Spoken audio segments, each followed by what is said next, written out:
관객 여러분, 공포극장에 오신 걸 환영합니다. 1990년대 미선씨네 가족은 서울로 이사를 하게 됐습니다. 내 집 마련의 꿈을 이룬 미선씨네는 서울에 있는 넓고 깨끗한 아파트를 운 좋게 시세보다 싼 값에 구매할 수 있었다고 합니다. 그런데 이사를 온 아파트 거실에 처음 보는 흔들의자가 있었습니다. 이삿짐 센터에 물어보니 처음부터 이 집 거실에 있었다고 하더랍니다. 알고 보니 전 주인이 놔두고 간 의자였습니다. 흔들의자의 상태는 새 것처럼 아주 좋아 보였고 마침 미선씨는 이런 의자 하나쯤 갖고 싶었기에 아주 마음에 들었다고 합니다. 처음으로 생긴 내 집에서의 시작은 아주 행복한 시작이었습니다. 미선씨는 짐 정리를 어느 정도 끝내고 빨래를 널기 위해 베란다로 향했습니다. 그런데 베란다 난간에 있는 까만 얼룩이 미선씨의 눈에 띄었습니다. 손으로 문질러 봤지만 얼룩은 지워지지 않았기에 미선씨는 얼룩을 지우기 위해 세제를 가져왔습니다. 하지만 얼룩이 있던 자리는 언제 그랬냐는 듯 아주 깨끗했습니다. 미선씨는 내가 잘못 봤나 보다 라고 생각하며 가벼이 넘어갔다고 합니다. 그리고 이사를 오고 얼마 후 미선씨는 동네 분위기가 이상함을 느꼈다고 합니다. 자신이 지나갈 때면 아파트 주민들이 뒤에서 수군거리는 게 느껴졌던 것입니다. 미선씨네가 이사를 오게 된 집에 대한 이야기 같았는데 미선씨가 다가가면 다들 피하는 게 느껴져서 자세히 묻지는 못했었다고 합니다. 딱히 해코지를 하는 게 아니었기 때문에 미선씨는 신경을 쓰지 않기로 했습니다. 그러던 어느 날 미선씨가 잠을 자고 있는데 방문이 끼익 하고 열리더니 여성이 부르는 동요 소리가 들려왔다고 합니다. 놀란 미선씨는 소리가 들리는 거실에 나가봤습니다. 거실에 나가자 소리는 더 이상 들려오지 않았고 베란다 문이 열려서는 바람 때문에 흔들의자가 흔들리고 있었습니다. 남편이 문을 열어놨나 싶었던 미선씨는 베란다 문을 닫았는데 창문에 미선씨의 뒤로 낯선 여성이 자신을 쳐다보는 게 비춰졌습니다. 놀란 미선씨는 숨을 헐떡이며 잠에서 깨어났습니다. 옆에서 함께 잠을 자고 있던 남편이 일어나 악몽을 꾸었냐고 물어왔습니다. 한숨 돌린 미선씨는 남편에게 꿈자리가 너무 안 좋아서 그러는데 전 주인에 대해 아는 게 있냐고 물었습니다. 남편은 집 계약을 할 때 전 주인인 남자를 만나긴 했는데 잘 모른다고 하였습니다. 미선씨는 왠지 불길한 느낌이 사라지지 않으니 전 주인에 대해 한번 알아보라고 남편에게 부탁을 했습니다. 그리고 다음날 밤 미선씨는 아들이랑 잠자리에 들기 전 양치를 하고 있었습니다. 그런데 아들이 평소와 다르게 오늘은 같이 자면 안 되냐고 물었습니다. 왜 그럴까 싶기는 했지만 미선씨는 아들을 잘 달랬고 각자의 방에서 잠자리에 들었다고 합니다. 잠에 들기 전 미선씨는 남편에게 전 주인에 대해 알아봤냐고 물었습니다. 남편은 부동산에 물어보니 전 주인들 연락처가 다 바뀌어서 연락이 안 된다고 했습니다. 그리고는 걸리는 점이 하나 있다고 했습니다. 바로 전 주인의 아내와 아이가 사고로 죽었다는 것이었습니다. 무슨 사고냐 물으니 부동산에서 무슨 사고인지 모른다고 했는데 뭔가 숨기는 눈치가 있어 보인다고 했습니다. 미선씨는 남편의 말에 머릿속이 더 복잡해짐을 느꼈다고 합니다. 그리고 잠에 들었는데 꿈에서 미선씨는 물을 마시기 위해서 거실로 나왔습니다. 부엌으로 향하려는데 끼익 하는 소리가 들려왔습니다. 놀란 미선씨는 고개를 돌려 흔들의자를 바라봤습니다. 의자는 흔들리지 않고 있었습니다. 미선씨는 안도의 한숨을 내쉬고 부엌으로 향하려다가 고개를 돌려 다시 의자를 쳐다보는데 흔들의자에 낯선 여자와 남자아이가 앉아서는 미선 씨를 쳐다보고 있었습니다. 놀라서 비명을 지르며 잠에서 깨어난 미선 씨. 혼자 자고 있는 아들이 걱정이 된 미선 씨는 아들이 잘 있는지 확인하기 위해서 방에서 나왔습니다. 그런데 아들이 거실 흔들의자에 앉아 잠을 자고 있었습니다. 미선 씨는 아들을 흔들어 깨우며 왜 거실에 있냐고 물었습니다. 그러자 아들이 무서워서 잠을 못 자고 있었는데 아줌마가 안아주고 동요도 불러줘서 괜찮아졌다고 대답했습니다. 소름이 돋은 미선 씨는 아이를 혼자 두면 안 되겠다는 생각이 들었고 그날은 아들을 안방에 데려가 함께 잠들었다고 합니다. 그리고 다음날 미선 씨는 흔들의자가 집안에 있는 게 신경이 쓰였다고 합니다. 그래서 의자를 베란다 밖으로 내놓고 식사 준비를 시작했습니다. 그리고 아들은 혼자 거실에서 공을 가지고 놀았습니다. 그런데 흔들의자가 베란다에 나와 있는 걸 발견했고 아들은 흔들의자에 올라서서는 의자를 흔들며 놀기 시작했습니다. 베란다의 창문은 열려 있었고 아이와 창문의 거리는 아주 가까웠습니다. 결국 아이는 흔들리는 의자에서 중심을 잡지 못해 창밖으로 떨어졌습니다. 겨우 베란다 창문 난간에 매달린 아들은 엄마를 소리쳐 불렀고 소리에 놀란 미선 씨가 달려와 아들의 손을 붙잡았지만 손이 미끄러져 아들의 손을 놓치고 말았습니다. 아파트 10층 아래로 떨어진 아이. 미선 씨는 아들의 이름을 부르며 다급하게 1층으로 내려갔습니다. 그런데 떨어져 죽은 줄로만 알았던 아들은 멀쩡하게 살아있었습니다. 알고 보니 아이가 10층에서 떨어지는 순간 강한 바람이 불었고 아파트 베란다 곳곳에 널려있던 이불들이 날아가 아이가 떨어진 곳에 겹겹이 쌓여서는 매트리스 역할을 했던 것입니다. 아이가 떨어지는 걸 목격한 아줌마들이 어떻게 같은 집에서 2번씩이나 이런 일이 있을 수 있냐며 웅성거리기 시작했습니다. 미선 씨가 그게 무슨 말이냐고 묻자 1년 전쯤에 미선 시내에 살던 전 주인의 아들이 창문 난간에 새똥이 묻은 걸 닦으려다가 아래로 추락해 사망했는데 아이 엄마까지 아들을 구하려다가 함께 떨어져 사망했다는 것이었습니다. 미선 씨는 그동안 자신의 앞에 나타난 낯선 여성이 이런 위험을 경고하는 것이었음을 깨달았습니다. 그리고 자신의 아들을 구해준 것만 같아 너무 감사했습니다. 미선 씨의 아들은 다행히도 가벼운 타박상만 입었고 그 이후로도 아주 건강하게 잘 자랐다고 합니다. 자신의 아이를 살리지 못했던 전 주인의 안타까운 모성애가 미선 씨의 아이를 살렸던 이야기였습니다.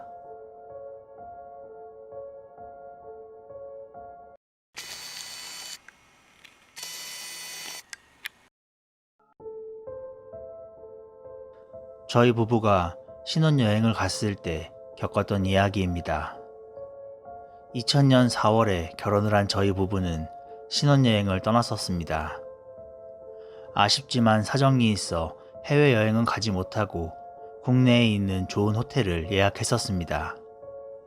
설레는 마음으로 호텔 로비로 가서 체크인을 하려고 했는데 예약 과정에서 전달이 잘못됐었던 건지 예약이 안 되어 있었습니다. 그날 식을 막 끝내고 왔던 상태라 남편도 저도 많이 피곤한 상태였는데 방이 없다고 말을 하니 조금 짜증이 났었던 것 같습니다. 하나하나 따지자니 너무 상황이 길어질 것 같아서 제가 남은 방 아무거나 달라고 하니 직원분이 머뭇거리면서 방이 하나 있긴 하다고 하더군요. 방이 많이 안 좋은 상태인가 싶었지만 피곤했기 때문에 방 상태를 따지고 싶지는 않았습니다. 그래서 그 방이라도 좋으니 달라고 했고 504호실을 안내받았습니다. 드디어 쉴 수 있겠다 하며 엘리베이터를 타고 5층으로 올라갔는데 엘리베이터 문이 열리자마자 청소부 아주머니가 서 있어서 깜짝 놀랐습니다. 아주머니는 의아한 눈으로 5층은 빈 방이 없을 텐데 하고 말하셨습니다. 남편이 504호실은 어디예요 하고 물으니 살짝 놀라시더니 안내를 해주셨습니다. 아주머니의 반응이 이상하다고 생각했지만 그때 당시에는 너무 피곤해서 신경을 못 썼던 것 같습니다. 그렇게 저희는 504호실로 들어갔는데 저희가 생각했던 것 이상으로 너무 좋은 방이었습니다. 방은 엄청 깔끔했고 넓어서 쾌적했어요. 원래 예약하려 했던 방보다 좋아서 호텔 측에서 주기가 싫었던 건가 싶을 정도였습니다. 둘이 신나서 바로 침대에 누워봤습니다. 침대도 아주 푹신하고 이불도 깨끗하고 좋았습니다. 그런데 침대 위 천장에 손가락 2마디 정도 되는 이상한 갈색 얼룩이 눈에 들어왔습니다. 모든 것이 완벽한데 저 작은 얼룩 하나가 보기 안 좋다 하고 있으니 남편이 별거 아닌 거에 신경 쓰지 말자고 하더군요. 맞는 말이었지만 누우면 바로 얼굴 위에 있는 얼룩에 자꾸 시선이 가는 건 어쩔 수 없었던 것 같습니다. 그래서 멍하니 쳐다보고 있었는데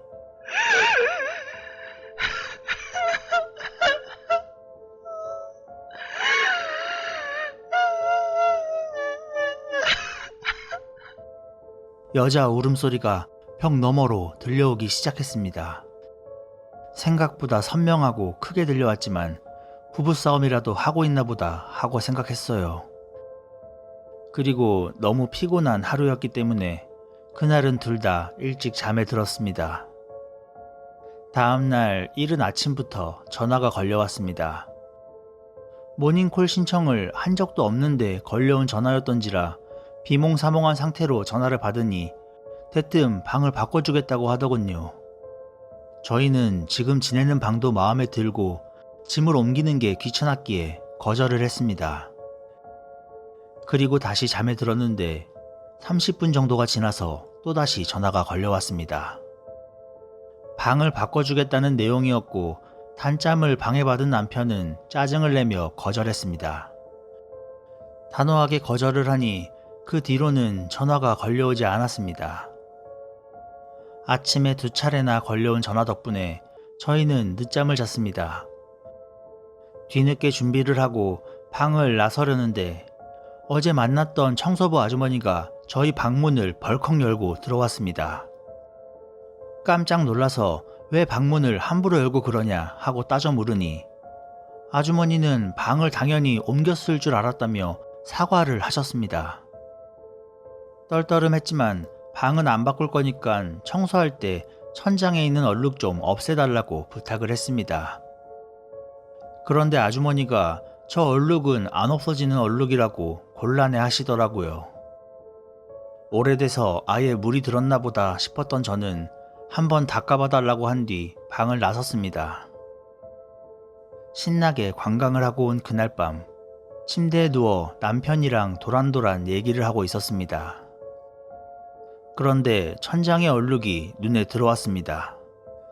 손가락 2마디 정도였던 작은 얼룩이 손바닥만 해져서는 진해져 있었습니다. 얼룩을 지워달라고 했더니 더 진하게 만들었다며 투덜거리고 있었는데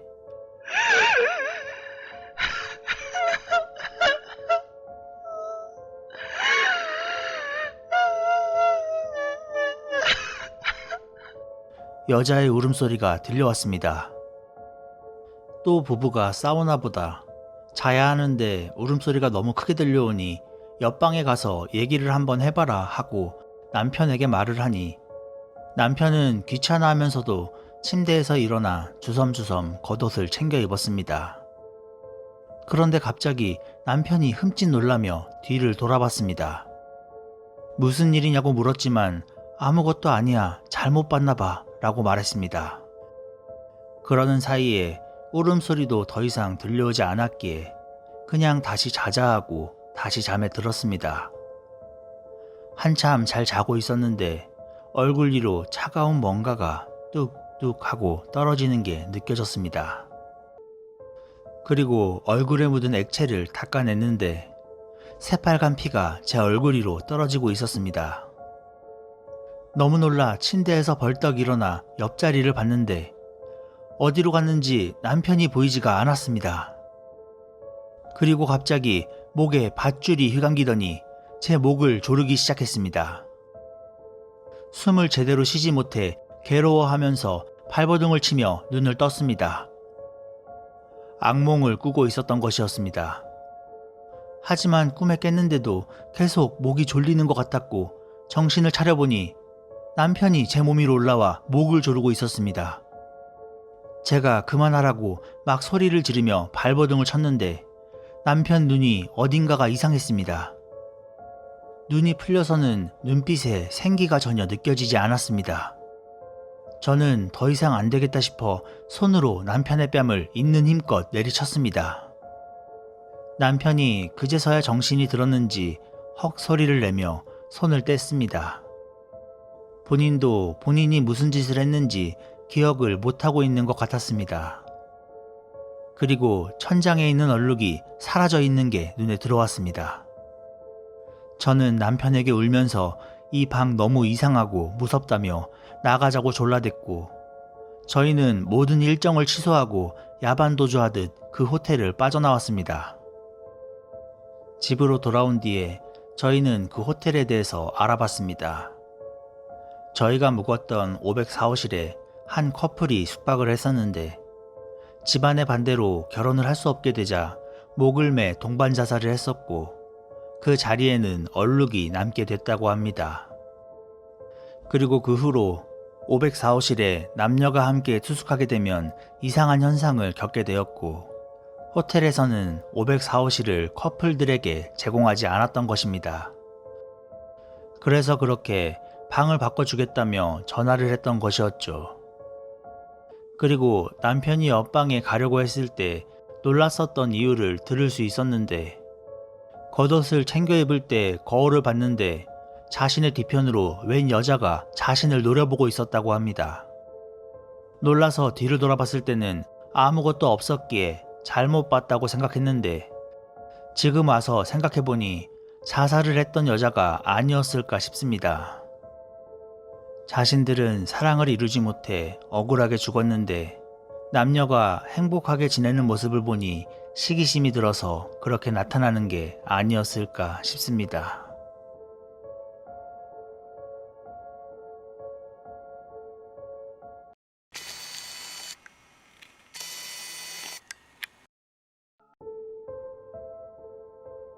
(1945년) 해방 직후에 충청북도에 위치한 한 병원에서 있었던 이야기입니다. 병원의 경비원 이 씨와 김 씨는 함께 야간 순찰을 돌고 있었습니다. 아직 병원에 반도체 돌지 못했는데 김 씨가 힘이 든다며 투덜대기 시작했습니다. 그러고는 힘이 드니 자신은 먼저 가보겠다고 말하고는 방향을 틀었습니다.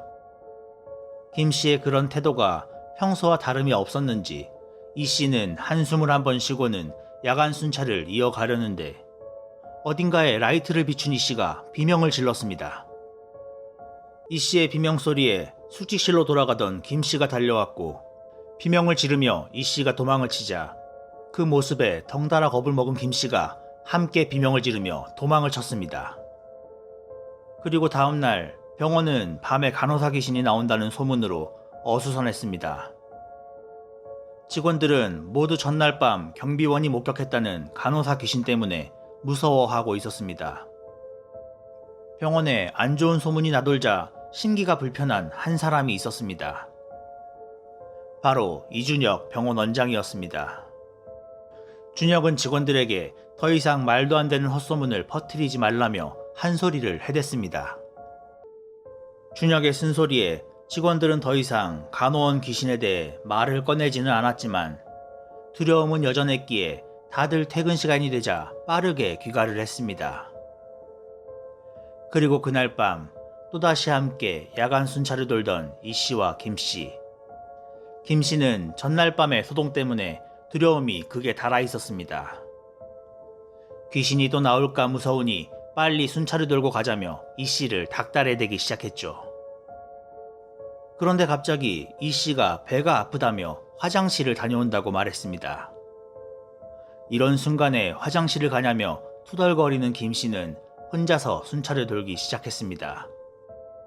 어두운 복도에 혼자 남은 김 씨는 두려움에 주변을 두리번거리며 조금씩 앞으로 나아갔습니다. 그런데 그때 김 씨의 눈앞으로 새하얀 무언가가 빠른 속도로 지나갔습니다.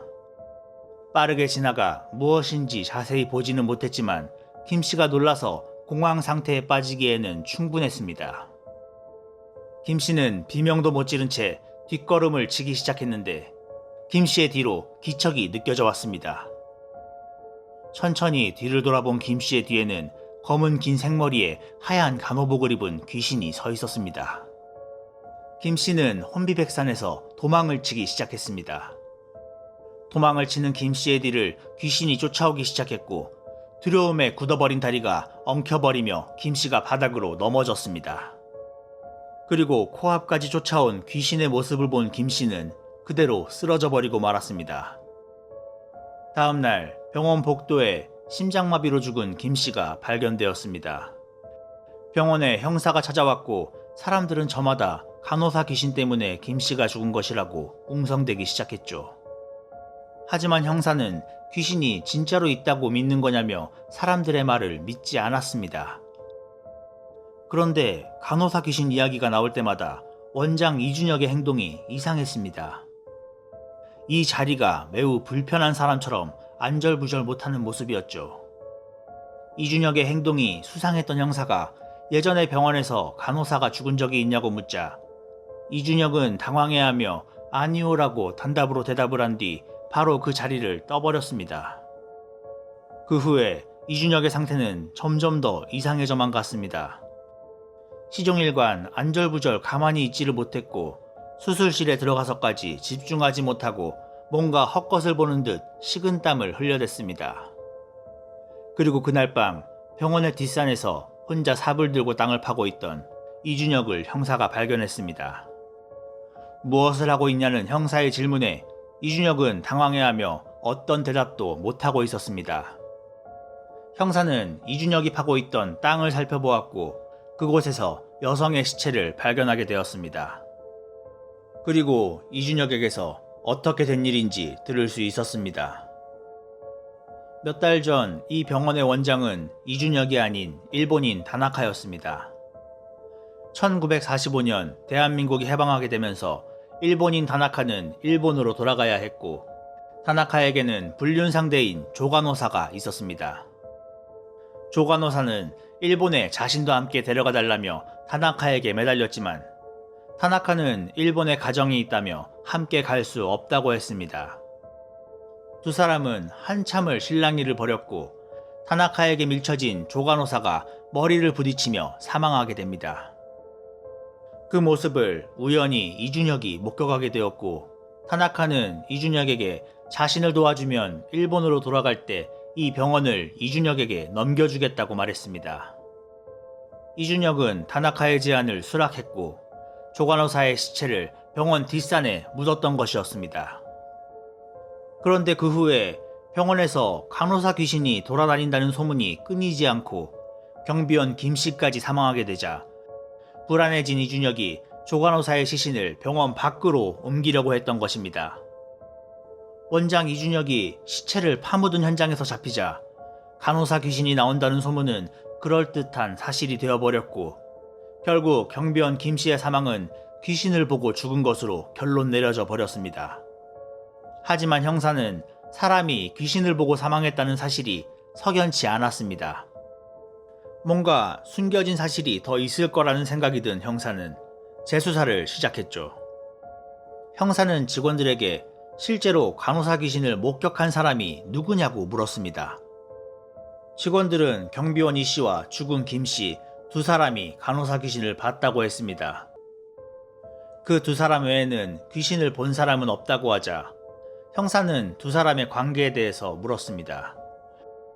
직원들은 김씨가 이씨에게 돈을 빌려가서는 갚지 않았다고 대답했습니다. 두 사람 사이에 채무 관계가 있다는 사실을 들은 형사는 이씨에 대해서 좀 더 조사해봐야겠다고 생각했습니다. 이씨가 없는 틈을 타 경비원 숙직실을 조사해보던 형사. 처음에는 이곳저곳을 살펴봤지만 수상한 점을 발견하지 못했습니다. 별거 없구나 하며 어지럽혀진 이불을 정리하려는데 그런데 이때 이불 속에서 뭔가가 만져졌습니다. 무엇인지 확인하기 위해 이불을 찢어보자 그 안에서 발견된 것은 검은 긴 생머리의 가발과 하얀 간호사의 복장이었습니다. 형사는 이 물건들을 가지고 경비원 이 씨에게 어떻게 된 거냐고 물었습니다. 이 씨는 자신은 처음 보는 물건이라며 대답했지만 누가 봐도 거짓말을 하고 있는 것처럼 보였습니다. 계속되는 형사의 추궁에 이 씨는 결국 진실을 털어놓았습니다. 병원에서 귀신이 나온다는 소동은 모두 이 씨가 꾸민 것이었습니다. 김 씨가 죽기 얼마 전 김 씨는 이 씨가 모아온 돈을 보고는 자신에게 빌려달라고 했습니다. 하지만 이미 이 씨에게 많은 돈을 빌려갔던 김 씨였기에 이 씨는 더 이상 돈을 빌려줄 수 없다고 거절했습니다. 하지만 힘이 센 김 씨는 억지로 이 씨의 돈을 뺏어갔습니다. 항상 김 씨는 이런 식으로 이 씨의 돈을 강탈해 가서는 갚지 않았습니다. 이런 행포를 더 이상 견딜 수 없었던 이 씨는 가발과 간호원복을 준비했습니다.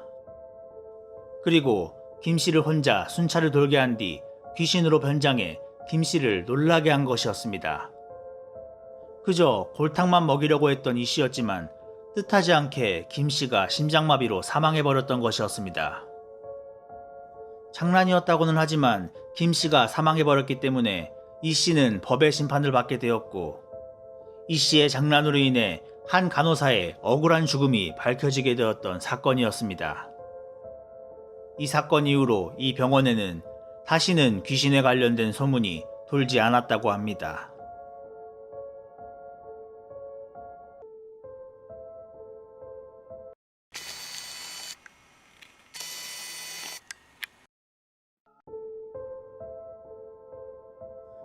민속학을 연구하던 친구가 대학생 때 들었던 이야기입니다. 당시에 친구는 다른 친구 몇 명과 교수님을 따라 진주 쪽으로 답사를 갔다고 합니다. 마을을 돌아다니며 노인정에 들어가 어르신들의 이야기를 치록하는 일을 했는데 보통 노인정에서 치록을 하면 그 마을의 옛 이야기나 유래, 하다못해 산이나 저수지에 얽힌 이야기를 들을 수 있었습니다. 하지만 어째서인지 한 마을에서는 어르신들이 마을에 대해서 이야기하는 걸 꺼려 하셨습니다. 대부분의 치록은 학생들 단계에서 끝나기 마련이었지만 그날은 시간이 너무 오래 걸려서 교수님이 직접 나서서 어르신들에게 부탁하셨다고 합니다. 그러자 마을 어르신 중에 흰 수염을 길게 기르신 할아버지 한 분이 머뭇거리시며 이야기를 해주셨습니다. 이야기는 오래전에 이 마을 근처에서 목격되어 오던 것에 대한 이야기였습니다. 새마을 운동과 농촌 개량 운동이 본격적으로 진행되기 전 아직 지붕이 기와나 초가로 이루어져 있을 당시였다고 합니다. 지금은 1차선 도로가 나 있는 마을 어귀에는 원래 갈림길이나 있었는데 왼쪽 길은 산속으로 오른쪽 길은 마을로 가는 길이었다고 합니다. 그 갈림길은 대낮에도 나무들이 무성하고 길게 금줄이 쳐진 데다 어두컴컴해서 혼자는 다니지 못할 정도로 오싹한 길이었다고 합니다. 오죽하면 들짐승조차 지나가지 않을 정도였다고 합니다. 마을 어른들은 아이들에게 그곳을 지나갈 때는 혼자서 다니면 절대 안 된다고 신신당부하셨다고 합니다. 그 이유는 바로 대낮에도 출몰하는 그것에 대한 공포 때문이었습니다. 그것이 귀신인지 도깨비인지 정체는 알 수가 없었지만 가끔 심한 악취가 나며 그 길에 벌레조차 울지 않을 때가 있는데 그때는 정말 조심해야 한다는 것이었습니다. 이야기를 해주신 할아버지가 그것에 대한 이야기를 처음 들었던 것은 이승만 대통령이 막 정권에서 물러날 무렵이었다고 합니다. 그때 당시에 할아버지는 마을 어르신들의 당부를 가벼이 여겼었고 그 길을 혼자 지나가는 것으로 다른 동네 젊은이들과 내기를 하나 하셨다고 합니다. 친구들은 먼저 집으로 향했고 할아버지는 혼자 읍내에서 머물다가 뒤늦게 집으로 향했습니다. 마침내 마을 어귀까지 온 할아버지는 처음으로 그 길을 지나가는 것이었기에 많이 긴장을 한 채 조심스럽게 걸음을 옮겼다고 합니다. 하지만 아무 일도 일어나지 않았고 할아버지는 그럼 그렇지 않은 마음으로 의기양양하게 발걸음을 재촉하셨습니다. 그런데 그때 갑자기 뒤쪽에서 불어오는 바람결을 따라 악취가 풍기기 시작했습니다. 하지만 할아버지는 누가 밭에 둘 퇴비라도 삭히고 있나 보다 하고 생각하셨습니다. 아무렇지 않게 갈 길을 가려는데 갑자기 등골이 오싹해지더니 등 뒤에 무언가가 있다는 것이 느껴졌다고 합니다.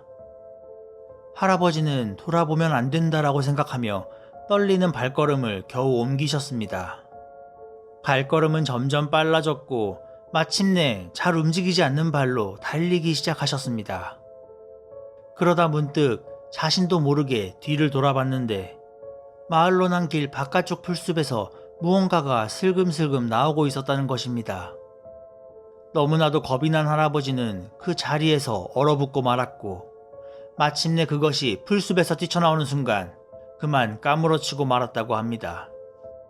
그 후에 할아버지가 정신을 차리신 것은 사라진 할아버지를 찾기 위해 마을 사람들이 촛불을 들고 온 한밤중이었다고 합니다. 할아버지의 이야기는 거기서 끝이 났습니다. 친구는 계속해서 다음 이야기를 물었지만 할아버지는 진저리를 치며 생각하기도 싫다고 이야기를 꺼리셨고 아예 자전거를 끌고 집으로 돌아가셨습니다. 하지만 다행히 그 당시 할아버지와 내기를 했었다는 다른 할아버지께서 이야기를 이어서 해주셨습니다. 당시 그 할아버지는 너무 놀라서 정신을 잃었던 것이기에 읍내 병원에 갔다고 합니다. 병원에서는 정신적으로 너무 놀라서 그렇다며 안정을 취하라는 말만 하고 별다른 처방이 없었습니다. 다행히도 얼마 지나지 않아 의사의 말처럼 할아버지는 평소의 모습으로 돌아왔다고 합니다. 하지만 그 후에도 할아버지는 그날에 관해서는 결코 입 밖에 내지 않으셨다고 합니다. 그리고 세월이 흘러 새마을 운동으로 신장로가 나고 1차선이기는 해도 포장된 도로가 깔리면서 마을 어귀의 갈림길이 사라지자 가장 속 시원해하던 사람은 바로 그 할아버지였다고 합니다. 그리고 그때쯤에야 술 한잔 기울이면서 할아버지가 봤던 그것에 대한 이야기를 들을 수 있었다고 합니다. 할아버지가 보셨던 것은 시커먼 사람이었다고 합니다. 온몸이 완전히 썩어서 온통 검은색이었고 썩은 몸에서는 악취가 진동했다고 합니다. 게다가 다리는 썩어서 떨어진 것인지 허리까지만 남은 몸을 팔로 미친 듯이 기어서 할아버지를 따라오고 있었다는 것이었습니다. 하지만 정작 할아버지를 기절초풍하게 만들었던 것은 눈이었다고 합니다. 이미 썩어서 눈알은 떨어지고 팽하니 눈구멍만 남은 그 눈이 할아버지를 똑바로 바라보며 미친 듯 기어오고 있었다는 것이었습니다. 그 이야기를 들은 학생들뿐 아니라 교수님까지 모두 떨떠름한 표정으로 그 마을에서의 치록을 마칠 수밖에 없었다고 합니다.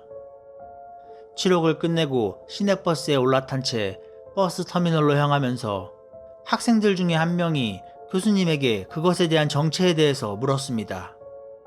그때 마침 버스에 함께 타고 계시던 나이 지긋한 비구니 스님께서 이야기에 끼어드셨습니다. 어디 마을인지 물은 스님은 그 마을이 지금이야 별 이름도 없지만 옛날에는 아주 유명했었다고 했습니다.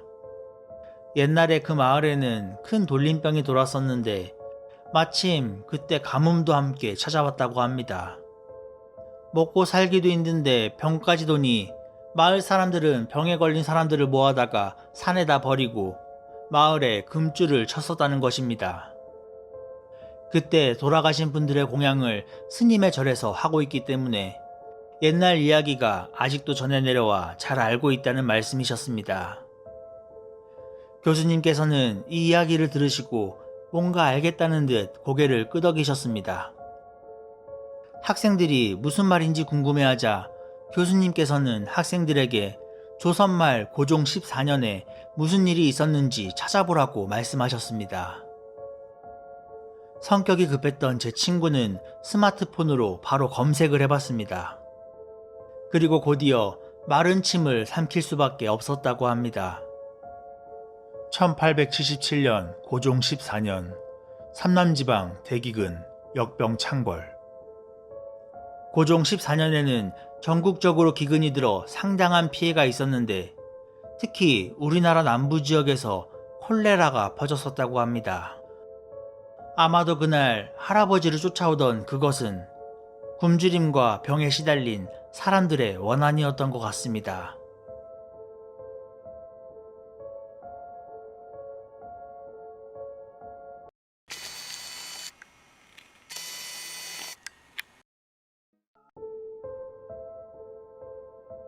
(1994년 10월 30일) 어느 한 채석장.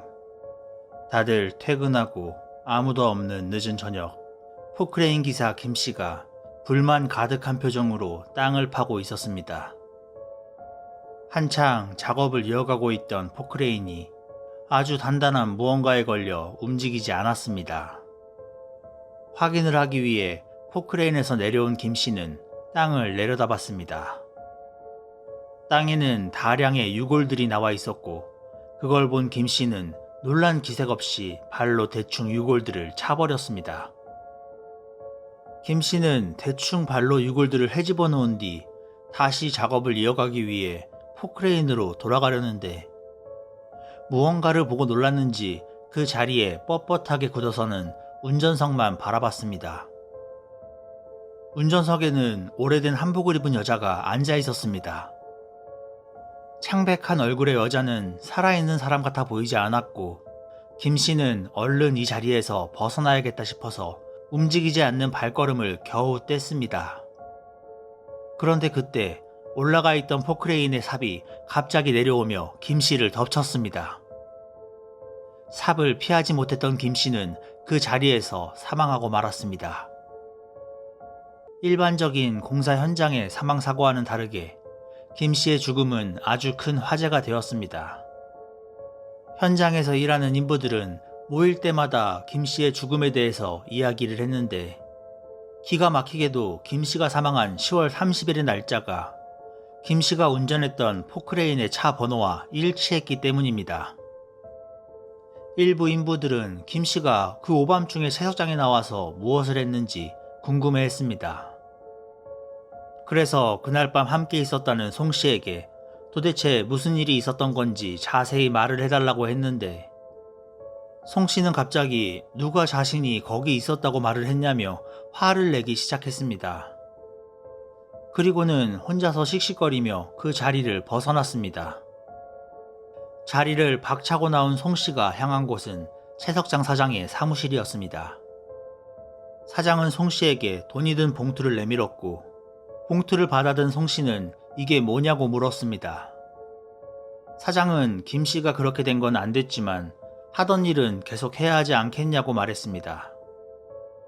죽은 포크레인 기사 김씨와 트럭기사 송씨 그리고 채석장의 사장 세 사람만이 가지고 있는 비밀은 이러했습니다. 이 채석장은 6.25 당시 죽은 시신들이 많이 묻혀있는 곳이었습니다.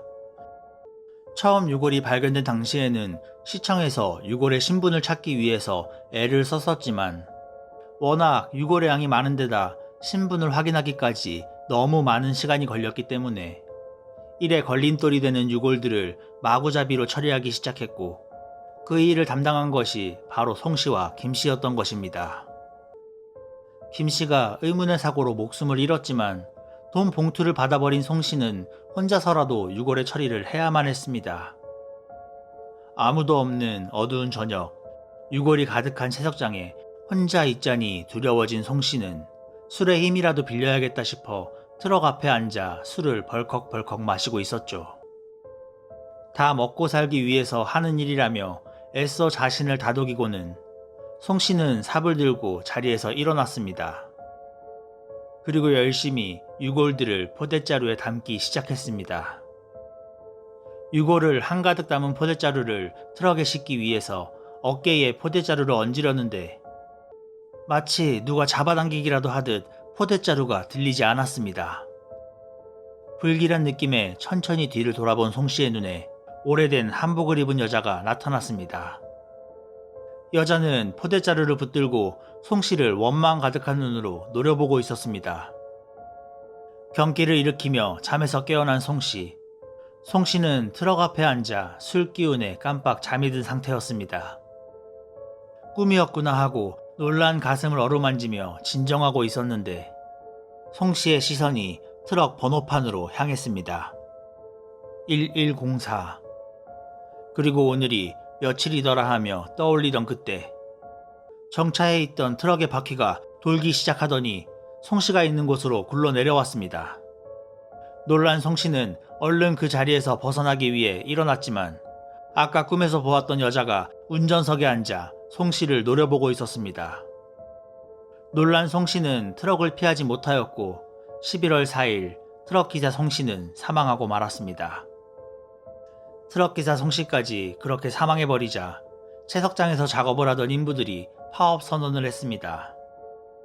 인부들은 전쟁통에 몸바친 사람들의 유고를 마구잡이로 처리해서 천벌을 받은 것이라며 채석장 사장에게 항의를 했습니다.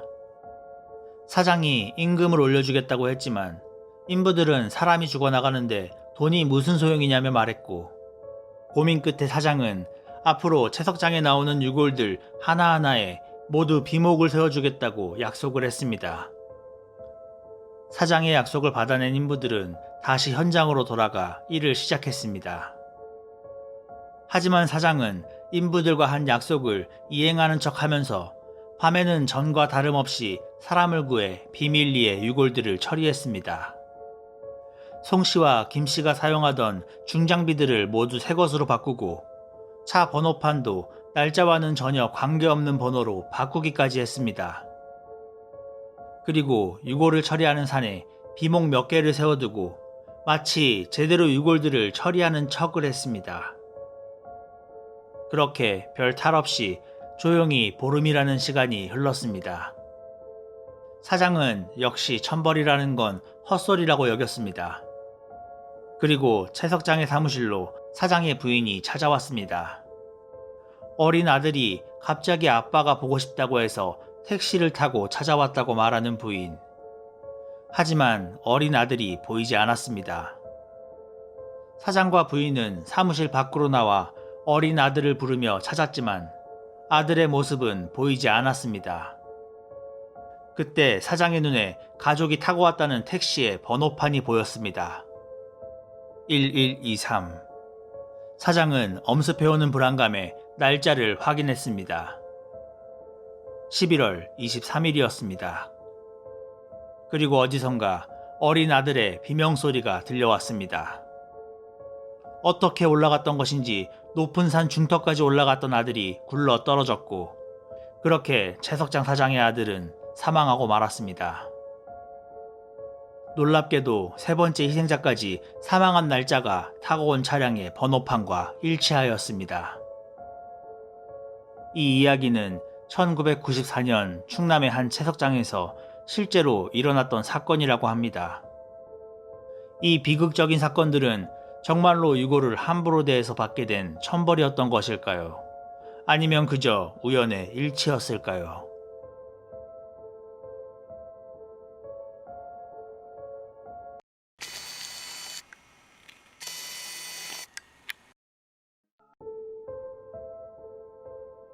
(1975년) 경북 상주. 아버지를 일찍 여의고 할머니와 엄마 셋이서 살아가고 있는 정훈의 가족은 보리밥으로 겨우 끼니를 때울 정도로 가난했습니다. 하지만 정우의 엄마는 연로하신 할머니에게만은 꼭 쌀밥을 챙겨드렸는데 할머니는 항상 그 쌀밥을 정우에게 나눠줄 정도로 손녀를 사랑하는 마음이 깊으신 분이었습니다. 그러던 어느 날 저녁, 잠을 자고 있던 정우의 귀에 달그락거리는 소리가 들려왔습니다. 소리는 부엌에서 들려왔고 정우는 무슨 소리인가 싶어 일어나 부엌으로 향했습니다. 방 밖으로 나오니 하얀 무언가가 부엌으로 들어가는 게 보였습니다. 정우는 소리를 내는 게 엄마인 줄 알았으나 그것은 엄마가 아니었습니다. 놀란 마음에 정우는 조심스럽게 부엌을 들여다봤습니다. 부엌에서는 하얀 소복을 입은 여자가 쌀독 앞에 앉아서는 쌀을 퍼담고 있었습니다. 정우는 모르는 여자가 소중한 쌀을 퍼가고 있으니 큰일이다 싶어 부엌 문 앞에 서서는 그 여자를 불렀습니다. 하지만 여자는 뒤 한번 돌아보지 않고 정훈의 쌀을 계속해서 퍼담고 있었습니다.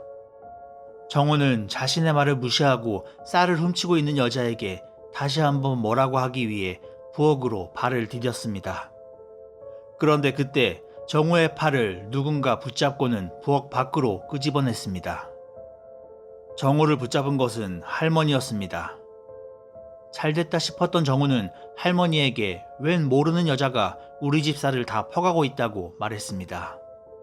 그런 정우를 바라보던 할머니는 고개를 저으시더니 그냥 놔두라며 자신이 먹을 쌀을 다 가져가라고 했다는 것입니다. 정우는 그런 할머니의 말에도 저 쌀을 여자가 다 가져가면 절대 안 된다는 생각이 들었고 할머니에게 빨리 말려야 한다며 동동 발을 굴렀지만 할머니는 그저 쌀을 퍼담고 있는 여자를 쳐다만 보고 있었습니다. 정우야, 정우야 하는 소리에 정우가 눈을 떴습니다. 정우는 식은땀을 흘리며 꿈을 꾸고 있었던 것이었고 옆에서 함께 잠을 자고 있던 할머니가 정우의 앓는 소리에 정우를 깨웠던 것이었습니다. 꿈에서 웬 여자가 쌀을 훔쳐가더라 하며 정우가 볼멘 소리를 내고 있으니 할머니는 정우의 손을 꼭 붙들고 함께 부엌으로 향했습니다.